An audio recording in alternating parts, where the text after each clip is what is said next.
They thought they could humiliate me in front of 500 people, strip away 4 years of my life's work with a single phone call. But they didn't count on the fact that when you mess with one soldier, you mess with all of us. What happened next turned their perfect ceremony into the most unforgettable graduation in university history. The security guard at Westfield University's main gate didn't even look up when I approached. Just held out his hand like I was some random visitor trying to crash a party, his eyes glued to his phone screen where he was probably scrolling through social media instead of doing his actual job. "Ma'am, you're not on the approved list," he said, scanning his clipboard with the kind of bored indifference that comes from years of following orders without question. His uniform was wrinkled, his badge crooked, and he had the general appearance of someone who'd rather be anywhere else on this Saturday morning. I stood there in my dress blues, the morning sun reflecting off my polished buttons, and the ribbons earned in places most people couldn't even pronounce lined perfectly across my chest. 4 years of National Guard service. 4 years of juggling weekend drills, 2-week summer training exercises, and a full course load that would have broken most people. 4 years of proving I could handle anything they threw at me, whether it was a 12-mile ruck march or a differential equations exam. "There must be a mistake," I said, keeping my voice level and professional, the way Sergeant Martinez had taught us during our first week of basic training. "I'm Alex Rivera, graduating summa cum laude, criminal justice major, student Idaho, 847392. He checked again, running his finger down the list like he was reading scripture, taking his sweet time about it. His finger moved so slowly I wondered if he was having trouble reading. "Sorry, ma'am, orders came from the top. You're not permitted on campus today, no exceptions." The irony wasn't lost on me. I'd spent the last 2 years studying justice, writing 40-page papers about due process and constitutional rights, analyzing landmark cases where people's rights had been trampled by systems that were supposed to protect them, all while serving my country on weekends, learning about honor and integrity and fighting for something bigger than myself. And now I was being denied entry to my own graduation, without explanation, without appeal, without even the basic human decency of a real reason. "What do you mean, orders from the top?" I pressed, stepping closer to the gate. "From who? The registrar? The dean? I have a right to know why I'm being barred from a ceremony I've earned the right to attend." The guard's hand moved to his radio, a not-so-subtle threat. "Ma'am, I don't make the rules, I just follow them. You need to leave campus property immediately." Behind the gate, I could see families streaming toward Morrison Auditorium like ants heading to a picnic. Caps and gowns flowing in the gentle spring breeze. Cameras flashing as proud parents captured every moment. Grandparents moving slowly but determinedly toward the building. Siblings rolling their eyes but secretly proud. Flower bouquets, congratulations signs, the excited chatter of achievement and celebration. The life I was supposed to be living, just 50 yards away and completely out of reach. I watched Professor Chen walk past, the elderly physics instructor who'd always made time to explain complex concepts when I'd missed class for guard duty. He was wearing his academic regalia, the colorful hood that marked his PhD from MIT draped over his shoulders.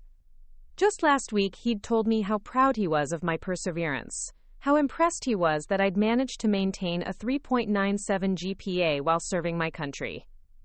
My phone buzzed against my hip, a text from my roommate Jessica. "Where are you? Ceremony starts in 20 minutes. Dr. Hawthorne keeps asking about you. She says she has something important to tell you after the ceremony. Also, your parents are here and they're freaking out." My parents. Mom had taken the day off from her double shift at the hospital, something she never did. Dad had driven up from Phoenix, his first time visiting the campus in all 4 years. They'd booked a hotel room, planned a celebration dinner, invited my younger brother Carlos to drive over from community college. This was supposed to be the culmination of everything we'd worked for as a family.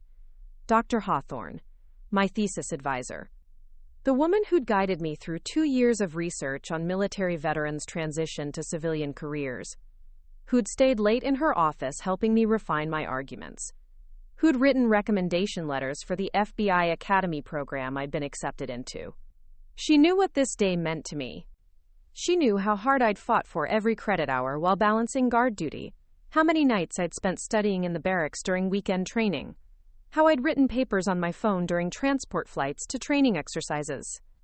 I tried calling the registrar's office. The phone rang once, twice, 3 times, then clicked over to an automated voicemail system. You have reached the office of the registrar. Our office hours are Monday through Friday, 8 a.m. to 5 p.m. If this is an emergency.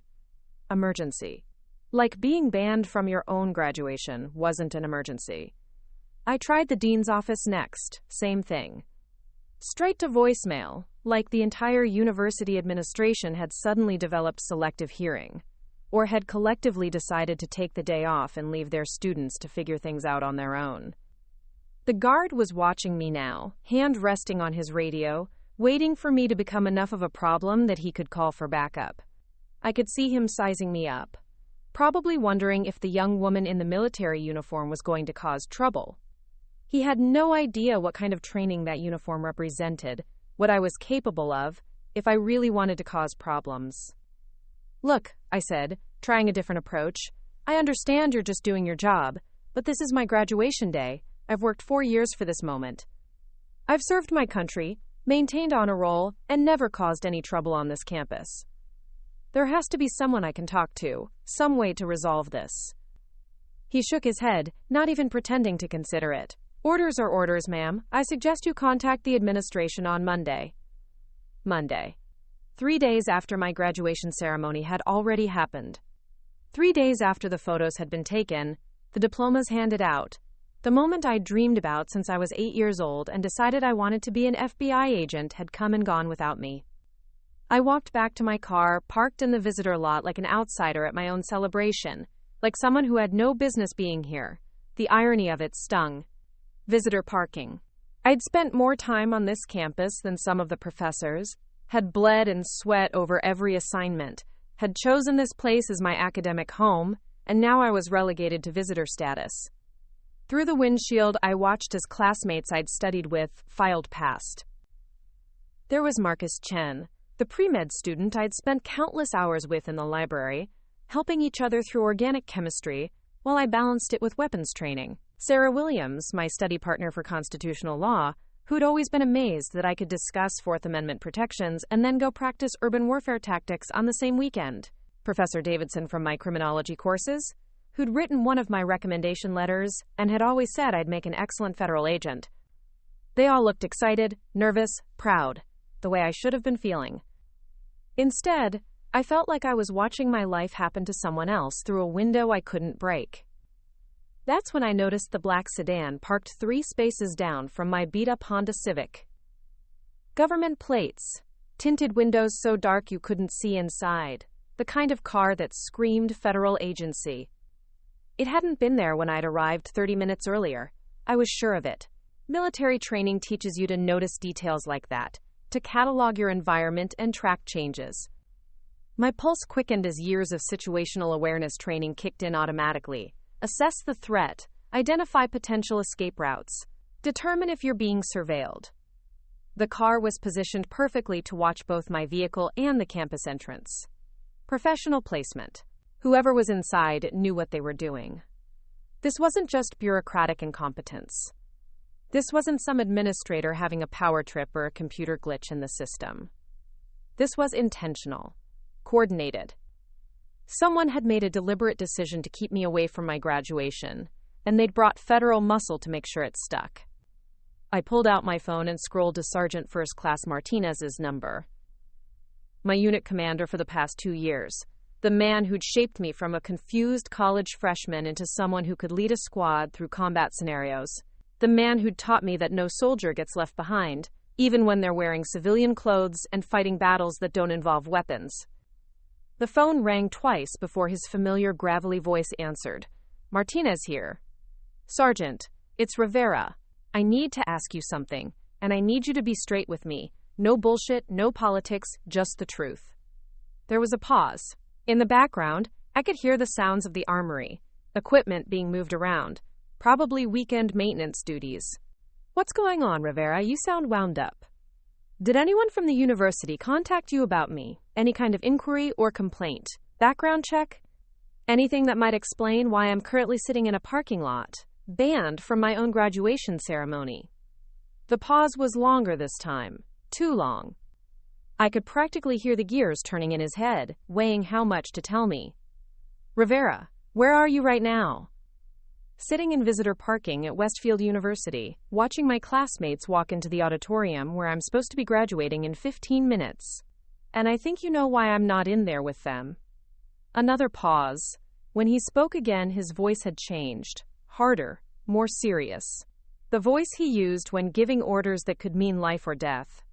Rivera, listen to me carefully. Meet me at Murphy's Diner on Elm Street. You know the place. 20 minutes.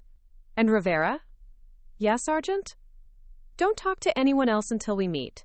Don't call anyone, don't text anyone except to tell your family you'll be a little late. And watch your 6 on the way over. The line went dead. I stared at my phone, my reflection caught in the black screen showing a young woman who looked confused and scared and angry all at the same time. For the first time since this morning started, I looked like what I really was. A 25-year-old kid who just realized that the world was a lot more complicated and dangerous than she'd thought.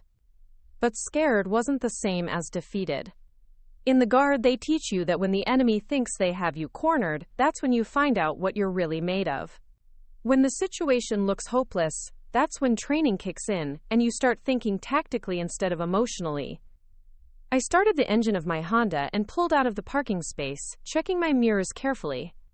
The black sedan waited exactly 30 seconds before following, maintaining a professional distance.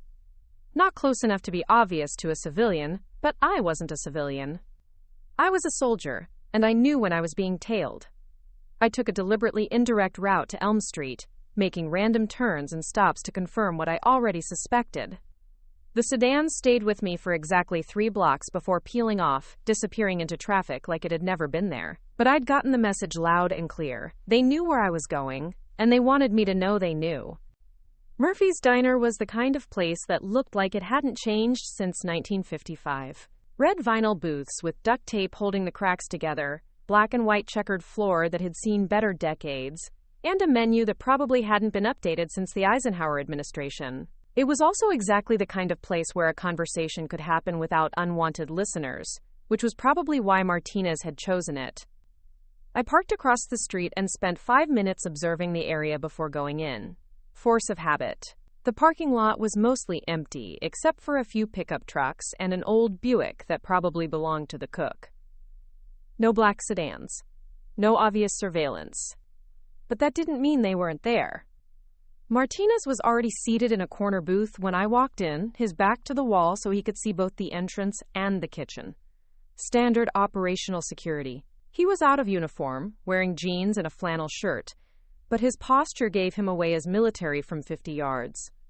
Some things you can't hide. He looked up when I approached, and I could see the concern in his eyes mixed with something else. Anger, maybe, or guilt. "Sit down, Rivera," he said quietly, gesturing to the seat across from him. "We need to talk." I slid into the booth, my dress blues feeling suddenly inappropriate in the casual diner setting. The waitress, a woman in her 60s with kind eyes and comfortable shoes, approached with a coffee pot. "Coffee, hon?" she asked. "Please," I said, though my hands were already shaky enough from adrenaline. "Black." She filled 2 cups and left us alone, probably sensing this wasn't a social call. Martinez waited until she was out of earshot before speaking. "Tell me exactly what happened this morning. Every detail."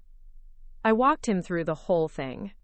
The security guard, the mysterious ban, the lack of explanation, the federal car in the parking lot. He listened without interrupting, his expression growing darker with each detail.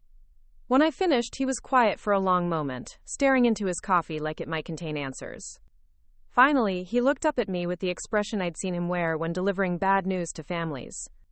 "Rivera, 3 days ago I got a call from someone claiming to be with university security. They said they were conducting a routine background verification for your graduation ceremony, something about heightened security protocols for public events.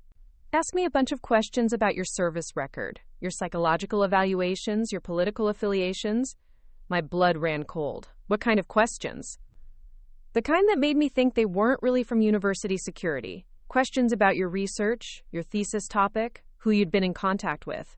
They seemed particularly interested in your work on veteran transition programs and your application to the FBI Academy. I felt the pieces starting to fall into place, forming a picture I didn't like. What did you tell them? I told them to go through official channels if they wanted information about one of my soldiers. But Rivera, he paused, choosing his words carefully. I made some calls after that conversation. Called some contacts I have in federal law enforcement. Your name has been flagged in certain databases. There's an ongoing investigation into someone in your program, and you're apparently connected to it somehow.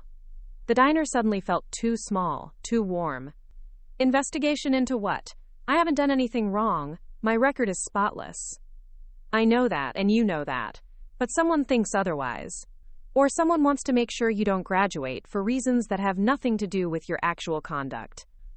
I thought about Dr. Hawthorne, about the research we'd been doing together, about the Veterans Transition Program I'd been helping to develop, about the patterns we'd identified in military contractors, who were supposed to be helping veterans but were actually exploiting them, about the report we'd been planning to submit to the Department of Veterans Affairs. Sergeant, I said slowly, I think someone doesn't want me to become an FBI agent. And I think I know why. He leaned forward, his voice dropping to barely above a whisper. Talk to me. I told him about the research, about what we'd discovered, about companies that were billing the government for veteran services they weren't providing, about disability claims being denied on suspicious grounds, about a pattern of corruption that ran deeper than anyone had realized, about how my thesis was supposed to be the foundation for a much larger investigation. Martinez's expression grew grimmer with each revelation. When I finished, he sat back and ran a hand through his gray hair. Rivera, you've stumbled into something big. Bigger than a college graduation, bigger than one person's career. And someone very powerful wants to make sure you don't have the credentials or the platform to pursue it. So what do? I asked, hating how small my voice sounded. He was quiet for another moment, then pulled out his phone. You remember what I taught you about asymmetric warfare? When the enemy has all the advantages, you don't fight them on their terms. You change the game entirely. He started typing a message, his fingers moving quickly across the screen. Your graduation ceremony starts in 5 minutes, right? Yeah, but I can't get onto campus. Martinez smiled for the first time since I'd sat down, but it wasn't a nice smile. It was the smile he wore when he was about to teach someone a lesson they wouldn't forget. Rivera, did you forget what unit you serve with? Did you forget that half your squad lives within 50 miles of this campus? Did you forget that we have a motto about leaving no one behind? My phone started buzzing with incoming text messages. Then Martinez's phone. Then the phone of the man in the next booth over, who was wearing a veteran's cap and had been pretending not to listen to our conversation. What did you do? I asked, though I was starting to understand. I sent out a general alert to every current and former member of our unit, plus a few other people who might be interested in making sure a decorated soldier gets to attend her own graduation ceremony. Told them to meet us at the campus in 30 minutes, full dress uniform if they have it. The man in the veteran's cap approached our table. He was older, maybe in his 60s, with the bearing of someone who'd seen combat. Excuse me, are you Rivera, the soldier they're trying to keep from graduating? I nodded, not sure what to expect. He extended his hand. Staff, Sergeant Williams, retired, 82nd Airborne. I heard about your situation through the network. My daughter graduated from Westfield last year, and I'll be damned if I let them treat one of ours like this. My phone was still buzzing with messages, screenshots of the alert Martinez had sent, which was apparently making the rounds through veteran social media groups across the state. Responses from current and former service members saying they were on their way. Photos of people digging dress uniforms out of closets, polishing metals, preparing for what was starting to sound like a small military operation. Sergeant, I said, my voice catching slightly, you didn't have to do this. Quote, yeah, I did, he replied, standing up and dropping a 20 on the table. Because that's what we do. When the system fails one of us, the rest of us become the system. Now let's go get you graduated. As we walked toward the parking lot, my phone rang. The caller ID showed Dr. Hawthorne's number. Alex, where are you? The ceremony is starting and you're not here. The dean is asking questions. And frankly, so am I. This isn't like you. Dr. Hawthorne, I'm being kept off campus. Security says I'm not on the approved list and won't tell me why. There was a long pause. Alex, I need you to listen to me very carefully. Don't come to campus alone. I've been getting questions about you and your research from people who have no business asking those questions. I think we've uncovered something that someone very powerful wants to keep buried. I'm not alone, I said, watching as Martinez checked his own phone and smiled at whatever message he'd received. I'm with people who won't let me stand alone. Good, she said, relief evident in her voice. Because I have a feeling this is about to get very interesting. And Alex, when you do make it to that ceremony, be ready. I have something that's going to change everything. The line went dead, and I looked at Martinez, who was grinning like he'd just won the lottery. What's that look for? I asked. He showed me his phone screen, where a group text was displaying a steady stream of responses. Looks like word got out beyond just our unit. I'm seeing responses from Marines, Air Force, Navy, even some Army Rangers who heard about this through the grapevine. Rivera, I think you're about to have the most well-protected graduation ceremony in university history. As we drove back toward campus, I could see them gathering. Men and women in dress uniforms walking purposefully toward the university gates. Vehicles with veteran license plates converging on the area. A small crowd of people who decided that sometimes the system needs to be reminded what it means to serve. But they didn't count on the fact that when you mess with one soldier, you mess with all of us. What happened next turned their perfect ceremony into the most unforgettable graduation in university history. And I was about to find out just how unforgettable it would be. The scene at Westfield University's main entrance had transformed into something that looked like a military deployment in the span of 30 minutes. What started as me being turned away by a bored security guard had evolved into a gathering that was drawing attention from local news crews and curious onlookers who'd stopped their Saturday morning routines to watch history unfold. I stood next to Martinez's pickup truck, still in my dress blues, watching in amazement as uniformed service members continued to arrive. They came in cars, on motorcycles, some even on foot from nearby neighborhoods. Current National Guard members, Army Reserves, retired veterans from every branch of service, and even some active duty personnel who happened to be on leave in the area. Staff Sergeant Williams had been busy making phone calls, and it showed. A group of Marines in their dress blue uniforms were setting up what looked like a command post near the campus entrance. An Air Force veteran was directing traffic in the parking lot with the kind of precision that only comes from years of military discipline. Navy personnel were positioning themselves strategically around the perimeter, creating a secure zone without making it look like an occupation. Rivera, Martinez called out, gesturing for me to join him near a group of senior NCOs who'd formed an impromptu leadership council. Come meet some people. I walked over to find myself face-to-face with more combat ribbons and service medals than I'd ever seen in one place outside of a military ceremony. These weren't weekend warriors or desk jockeys. These were the real deal. People who'd served in Iraq, Afghanistan, Somalia, and conflicts I probably wasn't clear to know about. Specialist Rivera, said a woman in Army dress greens, extending her hand. First Sergeant Martinez filled us in on your situation. I'm Command Sergeant Major Patricia Valdez, retired. 26 years active duty, currently working as a veterans advocate with the state legislature. I shook her hand, noting the firm grip and direct eye contact that marked her as someone accustomed to being in charge. Ma'am, I appreciate you coming out, but I don't want to cause any trouble. This was supposed to be a simple graduation ceremony. She laughed, but there was no humor in it. Specialist, nothing about this situation is simple. We've been making some calls while you were talking with Martinez. What's happening to you is part of a pattern that's been developing across the country. Military personnel and veterans who get too close to certain research topics find themselves facing mysterious obstacles. What kind of research topics? I asked, though I was starting to suspect I already knew the answer. A man in marine dress blues stepped forward. The kind that exposes how certain government contractors have been systematically defrauding the VA and stealing money meant for veteran services.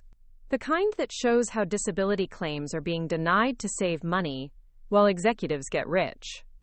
The kind that threatens some very powerful people who've been treating military personnel as a profit center, instead of human beings who've served their country. Master Gunnery Sergeant Rodriguez, according to his name tape, looked like he could bench press a small car. We've been tracking this for months, through veteran advocacy groups. There's a network of contractors, university administrators, and federal officials who've been working together to silence anyone who gets too close to the truth. My phone buzzed with another text from Jessica. Alex, where are you? They just announced that graduation is being delayed due to, quote, security concerns. Your parents are freaking out, and Dr. Hawthorne looks like she's about to storm the administration building. Also, there are like 50 people in military uniforms outside the campus, and it's all over social media. I showed the message to Martinez, who grinned. Looks like we're getting their attention. Command Sergeant Major Valdez was on her phone, speaking in the clipped tones of someone who was used to getting results. Yes, I understand you're busy, but I need to speak with President Morrison immediately. Tell him it's regarding the systematic violation of a student veteran's rights and the potential federal investigation that's about to land on his desk. She hung up and turned back to our group. University president will see us in 10 minutes. Seems they're suddenly very interested in resolving this situation. Ma'am, I said, what exactly are we walking into? I mean, I appreciate all the support, but I'm starting to feel like there's a lot I don't know about my own situation. First Sergeant Rodriguez nodded toward a black SUV that had just pulled into the parking lot. You're about to find out. That's FBI Special Agent Sarah Chen. She's been investigating the contractor fraud ring, and apparently your research has been very helpful to her case. The woman who emerged from the SUV looked like she could have been my older sister, Asian American, about 35, with the kind of professional demeanor that suggested she didn't waste time on small talk. She wore a dark suit and carried herself with the confidence of someone who was used to being the smartest person in the room. Specialist Rivera? She said, approaching our group. I'm Special Agent Chen. We need to talk. About what? I asked, though I was pretty sure I already knew. About why certain people are very interested in preventing you from graduating, getting your FBI Academy appointment, and continuing the research that led to your current situation. She glanced around at the assembled veterans. And about why they underestimated what would happen when they tried to silence a soldier. She gestured toward the university entrance, where more news vans were arriving. Your situation has become very public very quickly. That's actually good for our investigation, because it's forcing some people to make moves they weren't planning to make for several more months. Martinez stepped closer. Agent Chen, what exactly is Rivera mixed up in? She's not mixed up in anything, Chen replied. She stumbled onto something. Her research into veteran transition programs identified a pattern of fraud that we've been investigating for over a year. Companies billing the government for services they never provided, disability claims being artificially denied to save money, and a network of officials who've been covering it up. My head was spinning, but I'm just a college student. My research was for a thesis, not a federal investigation. Your thesis identified connections that our investigators missed, Chen explained. You approached the data from a different angle, and you found things we hadn't seen. When you applied to the FBI Academy, someone panicked. They realized that putting you in a position of federal authority would give you access to resources that could expose the entire operation. So they tried to sabotage my graduation to prevent me from getting the FBI appointment, I said, the pieces finally falling into place. Among other things, Chen nodded. They also plan to discredit your research by claiming you cheated or falsified data. There's already a complaint filed with the university alleging academic misconduct. The anger that had been building in my chest all morning finally found its target. They're trying to destroy my reputation to protect their fraud scheme. We're trying, corrected Command Sergeant Major Valdez, who'd finished another phone call. Past tense. Because what they didn't count on was the response they'd get when they messed with one of ours. She showed me her phone screen, which displayed a Twitter thread that was rapidly going viral. #VeteranGraduationGate was trending, with hundreds of posts from military personnel and veteran advocates sharing similar stories of harassment and intimidation. Photos of the gathering at Westfield University were spreading across social media, along with demands for answers about why a decorated soldier was being denied her graduation. "Ma'am," I said to Agent Chen, "what happens now?" Now we go have a conversation with President Morrison and find out exactly who's been pulling the strings behind the scenes. But first, I need to ask you something important. She paused, studying my face. Are you prepared for this to get bigger? Because once we start pulling on these threads, there's no going back. I looked around at the dozens of veterans who'd shown up to support someone they'd never met, simply because she was one of theirs. I thought about my parents, probably sitting in the auditorium wondering where their daughter was on what should have been one of the proudest days of their lives. I thought about Dr. Hawthorne and the research we'd worked on together, and all the veterans who were being cheated out of services they'd earned. Agent Chen, I said, I've been preparing for this my whole life. I joined the military to serve something bigger than myself. I studied criminal justice because I believe in protecting people who can't protect themselves. If my graduation ceremony has to become a federal case to expose corruption that's hurting veterans, then that's what it has to be. Martinez clapped me on the shoulder. That's my soldier. Agent Chen smiled for the first time since she'd arrived. In that case, let's go get you graduated. But I have a feeling the ceremony is going to be a little different than what you were expecting. As we walked toward the university entrance, I noticed that the crowd of veterans had organized themselves into formation without anyone giving orders. They fell into step behind us, creating an impromptu honor guard that stretched nearly 100 yards. Local news crews were filming everything, and I could see reporters doing live broadcasts in the background.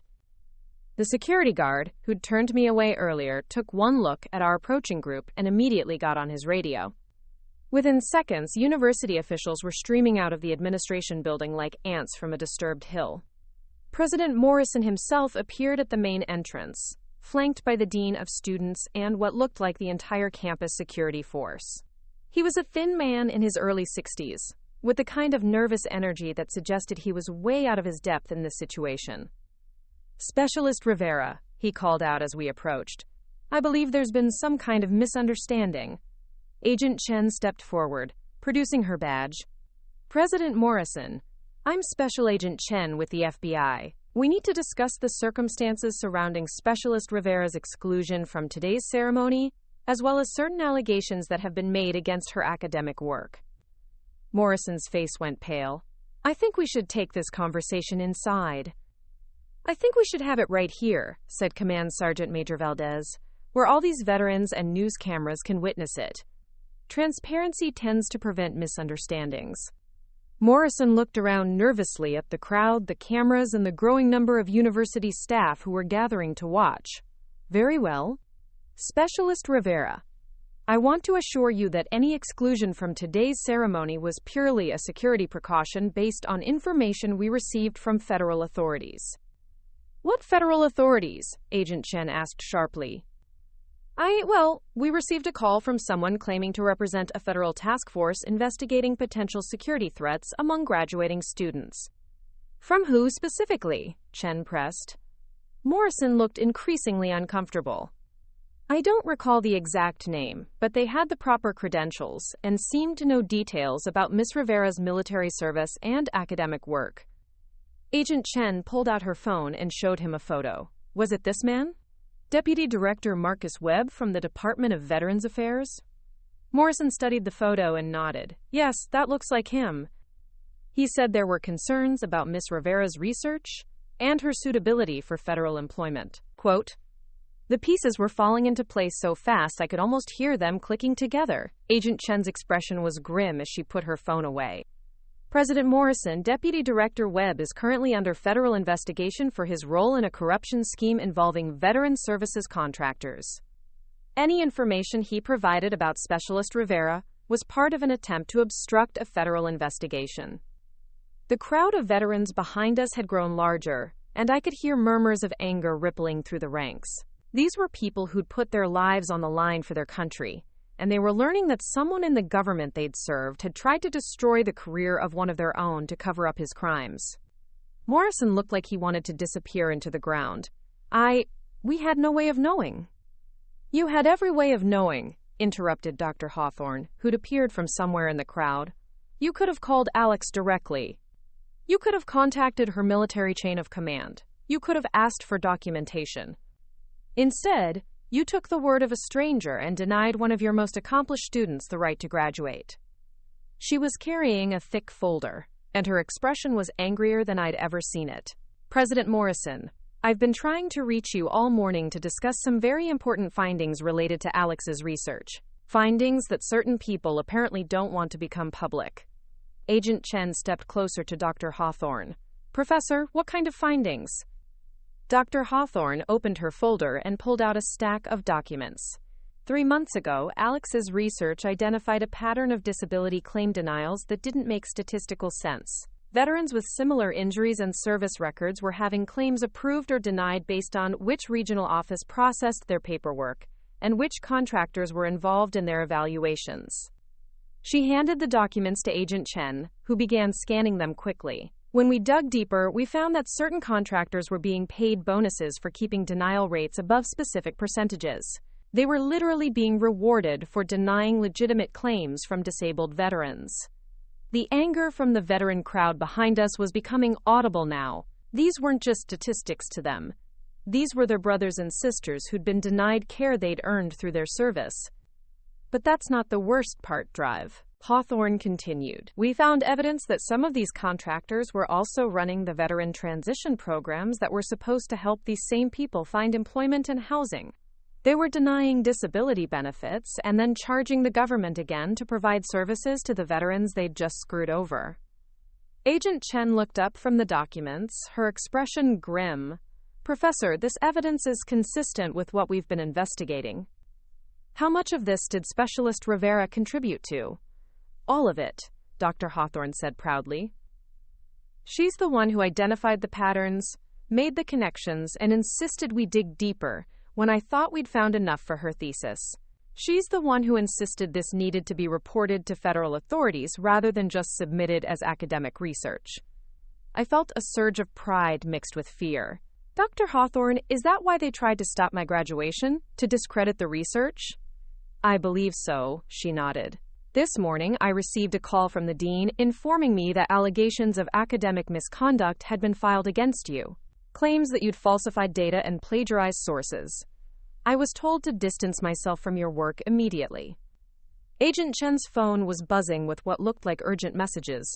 She glanced at the screen and her expression darkened further. President Morrison, she said, I need you to understand something very clearly.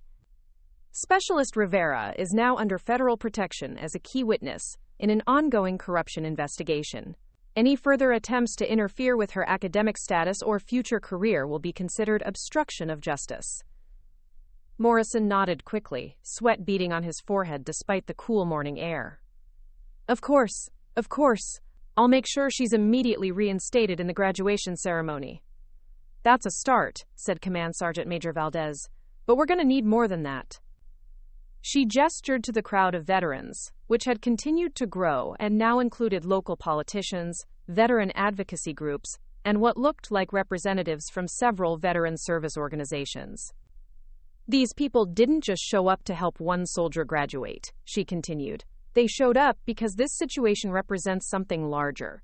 A pattern of veterans being silenced, intimidated, and retaliated against when they try to expose wrongdoing that affects their brothers and sisters. Agent Chen nodded in agreement. President Morrison, I need you to understand that the situation is going to be very public. The university's response will be scrutinized by federal investigators, the media, and the veteran community. I strongly suggest you handle this correctly. Morrison looked around desperately, probably wishing he'd called in sick this morning. What do you need from us? First, said Dr. Hawthorne, you need to publicly clear Alex's name and acknowledge that the allegations against her were false. Second, you need to allow her to graduate with full honors and give her the recognition she deserves for her research. And third, added Martinez, you need to explain to these veterans and these cameras exactly how you're going to make sure this never happens to another student veteran. Morrison nodded frantically.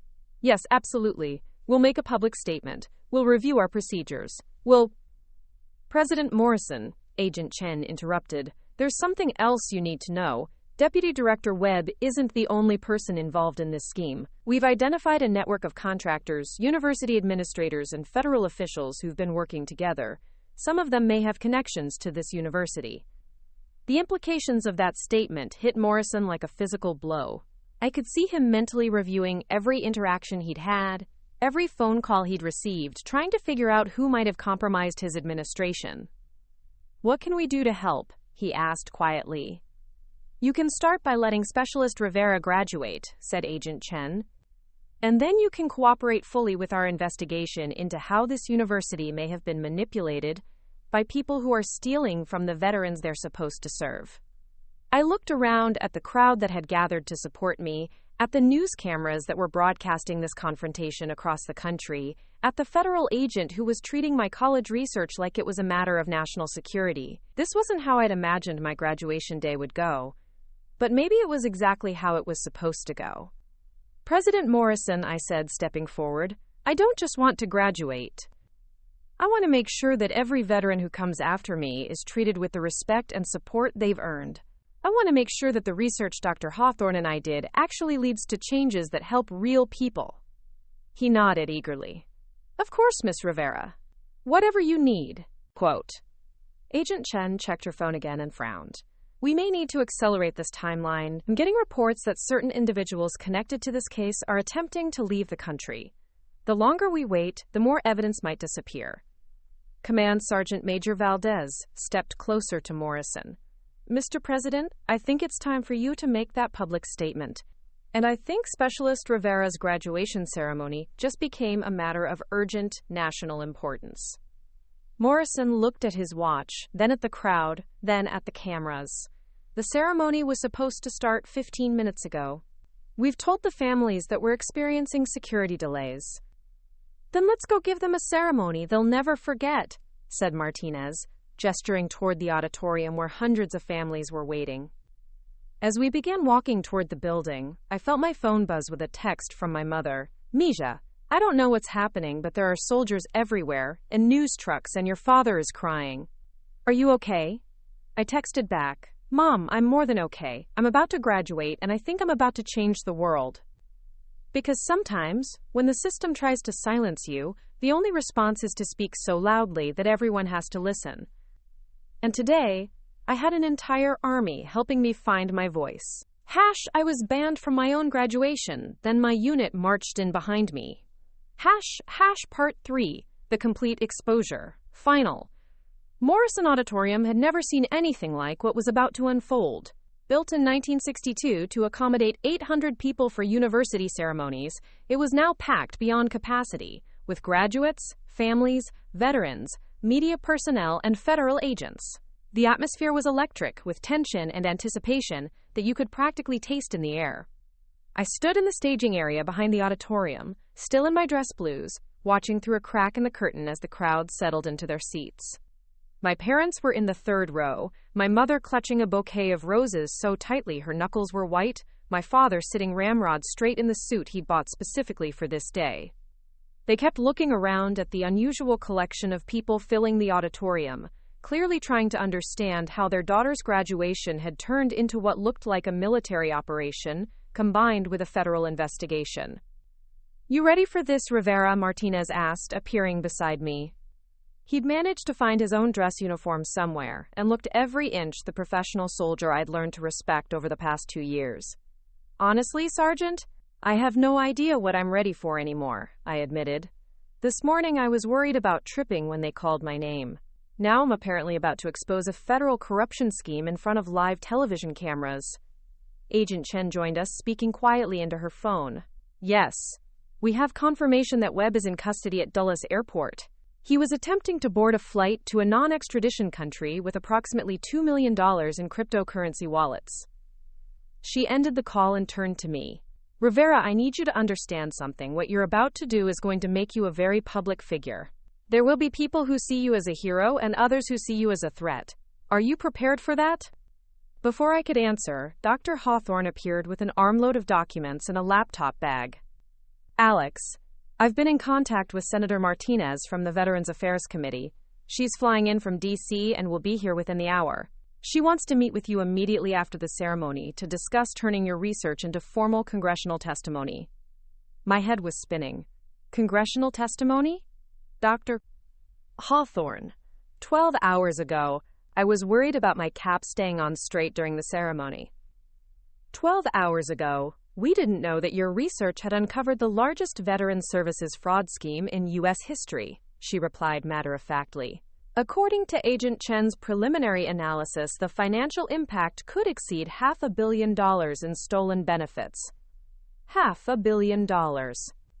I tried to wrap my mind around that number, but it was too abstract. What wasn't abstract was the thought of thousands of disabled veterans being denied care they'd earned, being forced to navigate bureaucratic nightmares, while the people supposed to help them got rich off their suffering.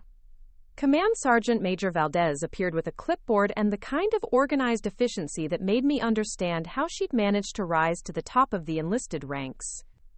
Rivera, we've coordinated with university security and federal agents to ensure your safety during the ceremony. There will be a protective detail in the audience, and we've established secure routes in and out of the building. Ma'am, is that really necessary? I asked. When you're about to cost certain people hundreds of millions of dollars and potentially decades in federal prison, yes, it's necessary, Agent Chen answered bluntly. We've identified at least 12 individuals connected to this scheme who are still at large. Some of them have military training and access to resources. The weight of that statement settled over me like a heavy blanket. This wasn't just about academic integrity or graduation ceremonies anymore. This was about organized crime, federal corruption, and enough money to make certain people desperate enough to do dangerous things. Martinez must have seen the fear in my expression because he placed a hand on my shoulder. Rivera, remember what I taught you about fear. It's information, not instruction. It tells you the situation is serious, but it doesn't tell you to run. You've got an entire army behind you today, literally and figuratively. President Morrison appeared, looking harried and nervous. Miss Rivera, I need to speak with you before we begin the ceremony. There are some things I need to explain, and some apologies I need to make. Agent Chen nodded her approval, and we followed Morrison to a quiet corner of the staging area. He looked like he'd aged 10 years in the past hour. Miss Rivera, I need you to know that I've been reviewing our communications logs from the past 6 months. The person who contacted us about you wasn't just Deputy Director Webb. There were multiple calls from people claiming to represent various federal agencies, all expressing concerns about your research and your suitability for government employment. He pulled out a folder and showed me printed emails and phone logs. They built a case against you systematically, providing what appeared to be legitimate intelligence reports suggesting you were a security risk. They made it seem like preventing your graduation was a matter of national security. I scanned the documents, recognizing some of the talking points. They'd taken my research findings and twisted them, making it sound like I was the one committing fraud rather than exposing it. They'd characterized my military service as evidence of psychological instability rather than patriotic duty. They'd even suggested that my family's immigrant background made me susceptible to foreign influence. President Morrison, I said, trying to keep my voice level, how many other student veterans have been subjected to this kind of scrutiny? He looked uncomfortable. We're reviewing all similar cases, but it appears you were specifically targeted because of your research and your FBI Academy acceptance. Dr. Hawthorne stepped closer. Alex, there's something else you need to know. I've been in contact with colleagues at other universities, and similar pressure has been applied to research projects involving veteran services at schools across the country. This wasn't just about stopping you specifically, it was about stopping this type of research entirely. Agent Chen's phone buzzed with what looked like an urgent message. She read it quickly, then looked up with a grim expression. We just arrested the director of Regional Veterans Services in Atlanta. He was attempting to delete files when federal agents arrived at his office. Early indications suggest this scheme was operating in at least 15 states. 15 states. Thousands of veterans. Hundreds of millions of dollars. I felt the magnitude of what we'd uncovered settling on my shoulders like a weight that would never leave. Rivera, Martinez said quietly, you still have a choice here. Agent Chen can take you into protective custody right now. You can testify to federal investigators privately and let them handle the public aspects of this case. I looked around at the faces surrounding me. These people had risked their own reputations and safety to support someone they barely knew, simply because she was one of theirs. They dropped everything on a Saturday morning to make sure a fellow veteran got the recognition she'd earned. "Sergeant," I said, "what would you do?" He smiled the way he always did when he was proud of one of his soldiers. "I'd walk out there and tell the truth, no matter who didn't want to hear it." "But that's not the question you should be asking." "What's the question I should be asking?" "You should be asking what the veterans who got cheated out of their benefits would want you to do. What the families who couldn't get medical care for their disabled loved ones would want you to do. What the homeless veterans who were denied housing assistance would want you to do." I closed my eyes and thought about the statistics that had started this whole journey. Numbers that represented real people with real families and real struggles. Veterans who'd served their country honorably and then been betrayed by the system they'd sworn to protect. When I opened my eyes, Agent Chen was watching me carefully. "Rivera, whatever you decide, we'll support. But I need you to know that your research is going to save lives. The changes we can make based on what you've discovered will help thousands of veterans get the care and support they deserve." "And the people responsible for this scheme?" I asked. "They'll face federal prosecution for fraud, conspiracy, and violation of their oaths of office. Some of them will spend decades in prison." I looked through the crack in the curtain again. The auditorium was fuller now, with standing room only along the walls. I could see veterans in uniforms scattered throughout the crowd, local politicians in the VIP section, and news cameras positioned to capture every angle of the ceremony. "President Morrison," I said, turning back to the group, "I want to make something clear. I'm not just accepting my diploma today. I'm accepting responsibility for making sure this research leads to real change." He nodded eagerly. "Of course, Miss Rivera. The university will support your work in any way we can."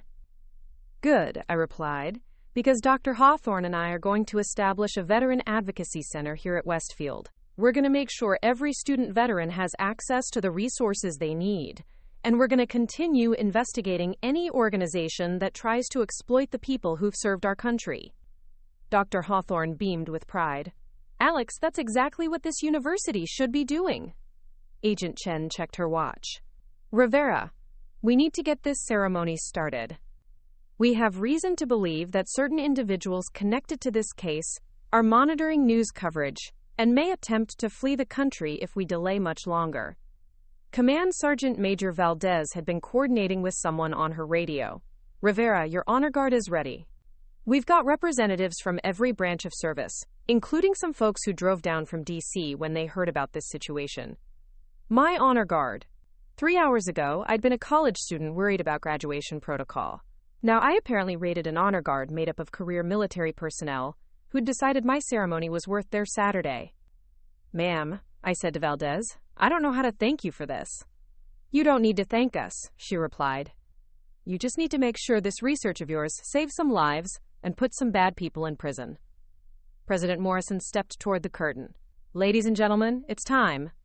The next few minutes were a blur of organized chaos. I found myself positioned behind a group of university officials, listening as President Morrison took the podium to address the crowd. His voice carried clearly through the auditorium sound system. "Ladies and gentlemen, faculty, families, and distinguished guests, welcome to a very special Westfield University graduation ceremony. Before we begin the traditional proceedings, I need to address some unusual circumstances that have developed regarding one of our graduating students." The crowd quieted, sensing that something significant was about to happen. This morning, due to information later determined to be false and malicious, the university initially prevented one of our most accomplished students from participating in today's ceremony. I am here to publicly apologize for that error and to ensure that the truth is told. Murmurs rippled through the audience. I could see my parents looking confused and concerned. Specialist Alexandra Rivera is a member of our National Guard, a summa cum laude graduate of our criminal justice program, and the author of research that has exposed serious wrongdoing affecting veterans across the United States. The attempts to prevent her graduation were part of a coordinated effort to silence research that threatens individuals who have been defrauding the veteran services system. The murmurs turned into audible gasps. News cameras swiveled to capture reactions from the crowd. Therefore, it is my honor to invite Specialist Rivera to join us today, not just as a graduating student, but as an example of the courage and integrity that this university strives to instill in all our graduates. That was my cue. Agent Chen nodded toward the curtain, and I took a deep breath that felt like it might be my last as a private citizen. I stepped through the curtain and into the spotlight, literally and figuratively. The response from the crowd was immediate and overwhelming. The veterans scattered throughout the auditorium rose to their feet in unison, followed quickly by families, faculty, and students. The applause built into something that felt more like a standing ovation at a concert than a graduation ceremony. But that wasn't the moment that took my breath away. That moment came when I heard the sound of boots on concrete coming from the back of the auditorium. Precise, coordinated, unmistakable. I turned toward the sound and felt my heart stop. They were marching in formation down the center aisle of the auditorium. Current and former members of my National Guard unit, led by Martinez himself, all in full dress uniform. Behind them came representatives from other military units, other branches of service, other eras of American military history. Vietnam veterans walking beside Iraq War veterans, Korean War veterans marching with Afghanistan veterans, World War II veterans in wheelchairs being pushed by their grandchildren in current military uniforms. The formation was perfect, disciplined, and absolutely beautiful. They marched down the aisle like they were approaching the tomb of the unknown soldier, with the kind of precision and respect that spoke to decades of training and tradition. When they reached the front of the auditorium, they executed a perfect halt and faced the stage. Martinez called out in his command voice, "Honor guard, present arms!" The sound of dozens of hands snapping to salute filled the auditorium. Every veteran in the crowd, whether in uniform or not, rose and joined the salute. The news cameras captured it all, broadcasting live to what I later learned was a national audience. I stood on that stage, in my dress blues, and returned the salute to the finest group of Americans I'd ever had the honor to serve with. The applause that followed seemed to go on forever. I could see people in the crowd wiping away tears, including my father, who I'd never seen cry before in my life. When the auditorium finally quieted, President Morrison returned to the podium. "Specialist Rivera, would you please join me up here?" I walked to the podium on legs that felt like they belonged to someone else. The crowd was silent now, waiting to hear what I had to say. I looked out at the faces in front of me. My parents, proud and confused and emotional. My classmates, many of whom were probably learning for the first time about the research I'd been conducting. The veterans who'd shown up to support someone they'd never met. The news crews who were broadcasting this moment across the country. 4 years ago, I began, my voice carrying clearly through the auditorium. I enrolled at Westfield University because I wanted to understand how to protect people who couldn't protect themselves. I joined the National Guard because I wanted to serve something bigger than myself. I chose to study criminal justice because I believed that truth and justice weren't just ideals, but principles worth fighting for. I paused, gathering my thoughts and my courage. This morning I learned that there are people in positions of trust who have been systematically stealing from the veterans they're supposed to serve. People who have turned the suffering of disabled veterans into profit margins. People who have denied medical care, housing assistance, and disability benefits to the men and women who've sacrificed for our country. The anger in the crowd was palpable now. These weren't just statistics to them, these were their family members, their friends, their fellow citizens. The research that Dr. Hawthorne and I conducted has identified a network of contractors and officials who have stolen hundreds of millions of dollars meant for veterans' services. Money that should have gone to homeless veterans went into private bank accounts. Disability evaluations were manipulated to save money. Transition programs were billed to the government but never actually provided. Quote, I looked directly at one of the news cameras. This morning, they tried to stop me from graduating because they thought they could silence the research by discrediting the researcher. They thought they could make this story go away by making me go away. I gestured toward the honor guard still standing at attention in front of the stage. They were wrong. When you attack one veteran, you attack all of us. When you try to silence research that helps veterans, we don't stay quiet. We stand up. We speak louder. And we make sure the truth gets told, no matter who doesn't want to hear it. The applause started again, but I raised my hand to continue. So today, I'm not just accepting my diploma, I'm accepting responsibility. Dr. Hawthorne and I are establishing the Westfield Veterans Advocacy Center, which will continue investigating fraud and abuse in veteran services. We're going to work with federal investigators to make sure every person responsible for this scheme faces justice. And we're going to make sure that no veteran ever has to choose between getting help and maintaining their dignity. I turned to President Morrison. Sir, I'm ready to receive my diploma now. What followed was unlike any graduation ceremony in the history of American higher education. As President Morrison handed me my diploma, the honor guard rendered another salute. The entire auditorium rose to their feet again, this time in an ovation that seemed to shake the building itself. But the ceremony wasn't over. Agent Chen stepped onto the stage and approached the podium. Ladies and gentlemen, I'm Special Agent Sarah Chen with the Federal Bureau of Investigation.